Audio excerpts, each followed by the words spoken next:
네, 안녕하세요. 이번 영상에서는 자바스크립트에서의 객체에 대해서 알아보도록 하겠습니다. 객체가 무엇이고 어떤 방식으로 사용하는지 살펴보도록 할게요. 자바스크립트는 객체를 기반으로 해서 프로그램을 작성을 합니다. 객체라는 것은 프로그램에서 인식할 수 있는 모든 대상을 가리킵니다. 자바스크립트는 웹브라우저 상에서 동작하잖아요. 그래서 웹브라우저 주소 표시줄이라든지 브라우저 창에 나타나는 문서 내용, 이러한 것들이 모두 다 객체가 됩니다. 그래서 프로그래밍에 필요한 기본적인 객체들은 미리 다 준비가 되어 있어요. 그 객체들을 우리가 가져다 사용하기만 하면 되고, 필요할 때마다 직접 객체를 만들어서 사용할 수도 있습니다.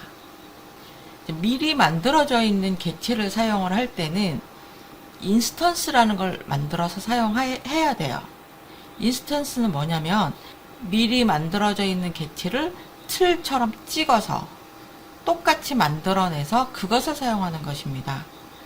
이미 자바스크립트에 있는 객체를 가져다가 우리가 그것을 변경해버리면 안 되겠죠. 그래서 걔는 원형 그대로 남겨두고요. 그걸 그대로 물려받은 똑같은 자식 같은 객체를 또 만들어내는 거예요. 이것을 인스턴스라고 얘기를 합니다.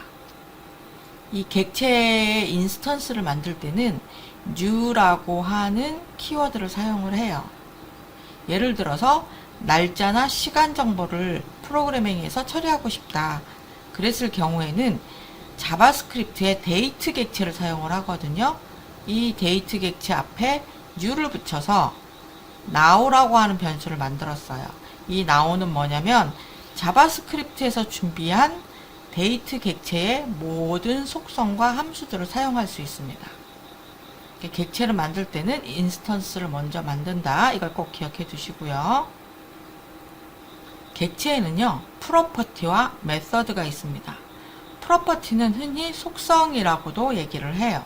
태그를 사용할 때 이미지 태그에 있는 src, 이것도 속성이라고 얘기하죠. 이것은 영어 원문은 attribute예요. 그리고 객체에서 말하는 속성은 property입니다. 그래서 객체에서 이것을 속성이라고 얘기하기도 하고 property라고 얘기하기도 합니다. 그리고 객체에는요, method가 있어요. method는 함수예요. 그러니까 객체에는 속성과 함수가 포함되어 있습니다. 이 속성과 함수를 사용을 하려면 객체 뒤에 마침표를 붙이고 나서 그 속성과 함수 이름을 써주시면 돼요. 콘솔창에서 한번 아까 봤던 코드를 테스트 해볼게요. let now 한 다음에 new date, 이렇게 하게 되면 우리가 데이트 객체를 사용할 수 있도록 인스턴스를 하나 만든 게 됩니다. 이 now 안에는요, 이런 식으로 일요일이고 8월 25일이고 2024년이고 오전 9시, 이런 식으로 표시가 되어 있어요. 이것을 한국 표준에 맞게 우리가 읽기 쉬운 형태로 바꾸고 싶다. 그러면 now가 데이트 객체이기 때문에 여기에 있는 to locale string이라는 함수를 쓸 수 있습니다. 엔터를 누르면 2024년 8월 25일 오전 몇 시, 이렇게 표시가 되는 거죠. 즉 우리가 객체를 공부한다는 것은 어떤 상태에서 어떤 객체를 쓰는지도 중요하고요. 그리고 그 객체 안에 어떤 프로퍼티와 메서드가 들어있는지, 그 메서드하고 프로퍼티를 어떻게 가져다 사용하는지를 공부하는 것이라고 생각하시면 되겠습니다. 여러 개의 객체 중에서 배열도 하나의 객체거든요. 배열을 예로 들어서 객체 사용법을 살펴보겠습니다. 책에는 데이트 객체를 비롯해서 매스 객체도 있고요. 브라우저와 관련된 여러 객체가 설명이 되어 있어요. 그것을 이 영상 하나 안에 다 담기에는 너무 분량이 넘치기 때문에 영상에서는 어레이 객체에 대해서만 다루도록 할게요.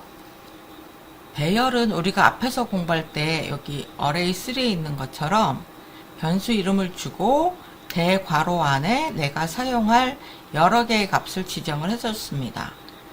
선언과 동시에 초기값을 지정을 해줬었죠. 근데 초기값이 없을 경우에는요, 위에서 보시는 것처럼 배열 객체를 이용을 해서 인스턴스를 만드셔도 돼요. 이렇게 빈 괄호가 들어가면 별의 크기가 지정되지 않는 거고, 괄호 안에다가 내가 몇 개의 값을 넣을 건지 배열의 크기를 지정할 수도 있습니다. 또는 어레이 객체를 이용을 해서 이렇게 초기 값을 주셔도 됩니다. 그러니까 배열도 객체이기 때문에 인스턴스를 사용할 수도 있어요. 이 어레이 객체에는요, 많은 메서드가 있습니다. 이 하나하나가 되게 자주 사용되는 것들이지만 우리는 여기서 중요한 몇 가지의 메서드에 대해서만 살펴볼 거예요.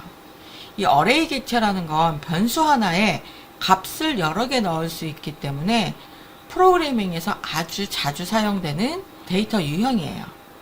그러니까 어레이 객체에 대해서는 여러분이 좀 꼼꼼하게 공부를 해두시는 게 좋겠습니다.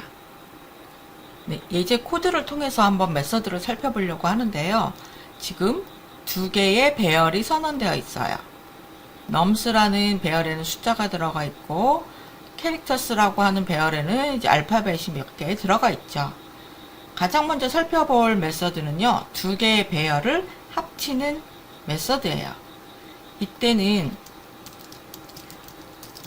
concate이라고 하는 메서드를 사용을 합니다.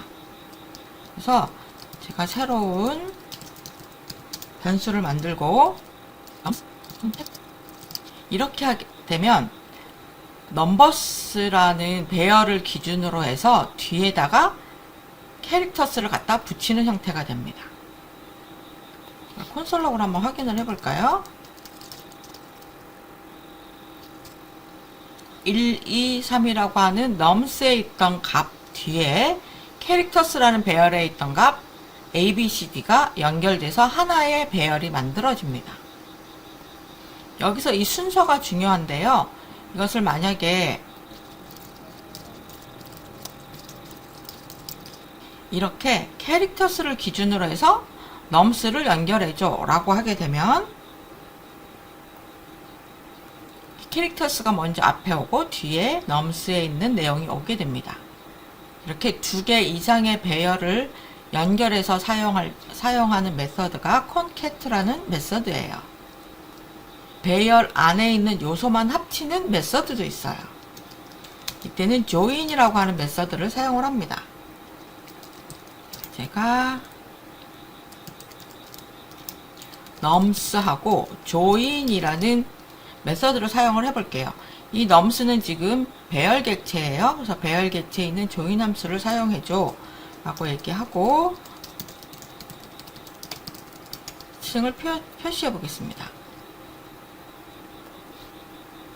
1, 2, 3 nums 안에 있던 값을 꺼내서 1, 2, 3이라고 표시를 해줍니다.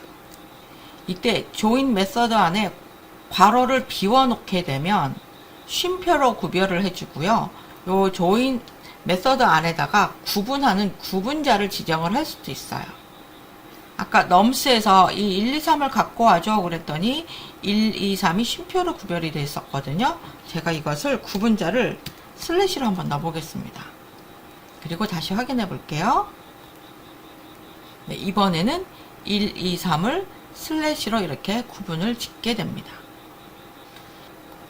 네, 이번에는 새로운 요소를 추가하거나 기존에 있던 요소 값을 꺼내오는 메서드에 대해서 알아보도록 하겠습니다. 가장 쉬운 것은 맨 앞에 추가하거나 맨 뒤에 추가하거나 또는 맨 앞에 값을 빼오거나 맨 뒤에 값을 빼오는 게 가장 쉬워요. 맨 뒤에 추가하는 것은 push, 맨 앞에 추가하는 것은 unshift입니다. 그리고 꺼낼 때도요, 맨 뒤에서 꺼내오는 것은 pop, 맨 앞에서 꺼내오는 것은 shift입니다.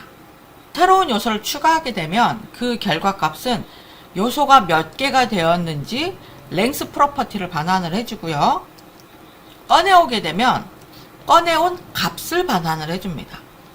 한번 코드를 작성을 해볼게요.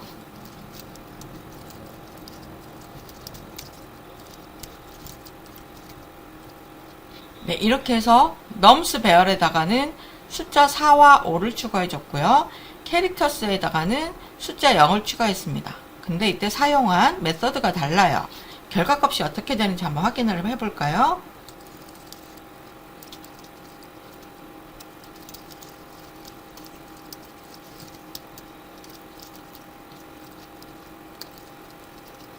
네, 이렇게 해서 브라우저로 한번 확인을 해보겠습니다. 1, 2, 3이었었는데 푸시를 이용해서 4, 5를 추가했더니 넘스는 이렇게 생겼어요. 그리고 캐릭터스에서는 언시프트를 이용해서 숫자 0을 추가했었죠. 맨 앞에 추가가 됐습니다. 그리고 리턴 1과 리턴 2에는 새로운 요소가 추가된 후에 요소 개수가 몇 개인지 랭스 프로퍼티 값을 반환을 해줘요. 이번에는 배열에서 꺼내오는 방법을 알아보도록 할게요.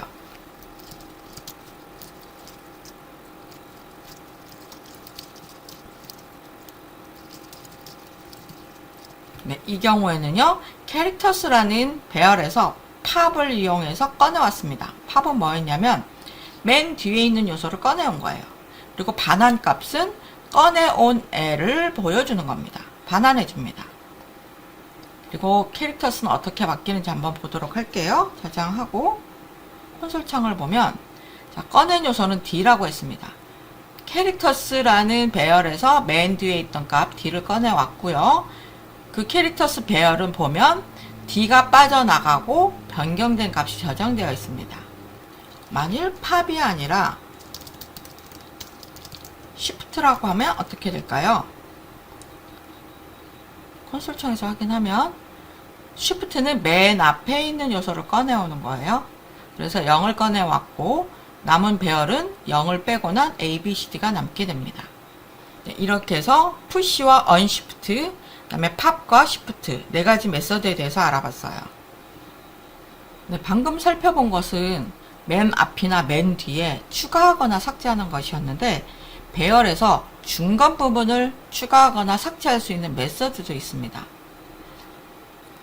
스플라이스 메서드에는요, 괄호 안에 인수를 하나를 쓸 수도 있고요, 두 개나 세 개를 쓸 수도 있습니다. 하나를 쓰게 되면 스플라이스에서 인수가 하나일 경우에는 삭제하는 시작점이 됩니다. 오른쪽에 보시면 스터디라는 배열에서 스플라이스 2 그랬어요. 그러면 인덱스 값 2번에서부터 시작해서 끝까지 삭제하라는 얘기입니다. 배열은 인덱스가 0부터 시작한다는 거 기억하시죠? 0, 1, 2. 즉 자바스크립트부터 시작해서 쭉 다 삭제하라는 얘기예요. 예제 코드를 보면서 스플라이스 메서드에 대해서 한번 알아보도록 하겠습니다. 스플라이스 메서드는 인수를 하나를 쓸 수도 있고 두 개를 쓸 수도 있고 세 개를 쓸 수도 있어요. 자, 인수가 하나일 경우에는 여기서부터 몽땅 다 끝까지 삭제해 라는 뜻입니다. 자, 스터디라는 배열에서 인덱스 2부터 시작해서 끝까지 다 삭제하라는 얘기예요. 0, 1, 2.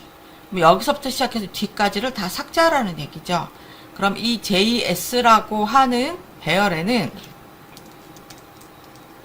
HTML과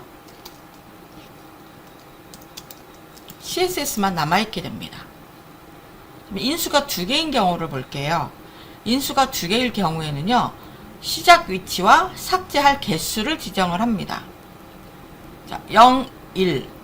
두 개의 인덱스가 있는데, 인덱스 1번부터 시작해서 한 개를 삭제해줘 라는 뜻입니다. 그러면 CSS부터 시작해서 한 개를 삭제하게 되겠죠. 그럼 jQuery라고 하는 배열에는 HTML만 남게 됩니다. 자, 인수가 3개 이상이라는 것은요, 처음에는 시작하는 위치를 가리키고 두 번째는 삭제할 개수를 나타냅니다.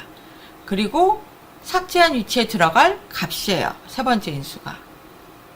그러면 HTML이라는 요 값이 하나 들어있는 배열에서 인덱스 1번 아무것도 없어요. 그리고 거기는 삭제하지 말고 그 위치에 요 값을 넣으란 얘기입니다. 그럼 얘는 결과적으로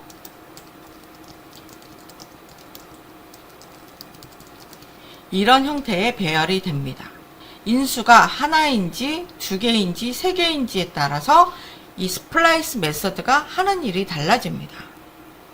스플라이스 메서드를 사용했을 경우에는 기존 배열이 변경된다는 것도 꼭 기억을 해두세요. 이제 남은 메서드는 슬라이스 메서드인데요. 슬라이스 메서드의 경우에도 인수를 1개 쓸 수 있고 2개 쓸 수 있습니다.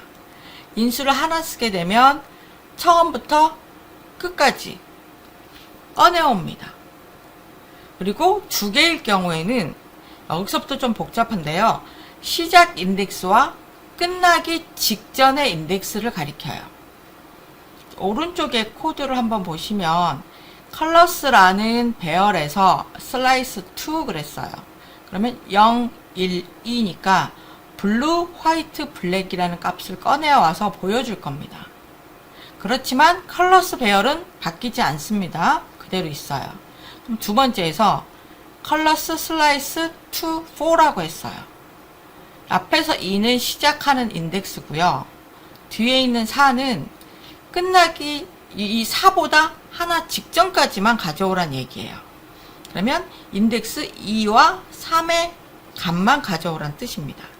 요 4는 4까지가 아니고 4 하나 전까지. 그래서 시작점이 2니까 0, 1, 2 블루와 화이트까지만 가져오게 됩니다. 기억해 두실 게 슬라이스 메서드는 기존 배열에 영향을 주지 않고 스플라이스 메서드는 기존 배열 자체가 바뀌어 버린다. 이거를 꼭 구별해서 기억을 해 두시기 바랍니다.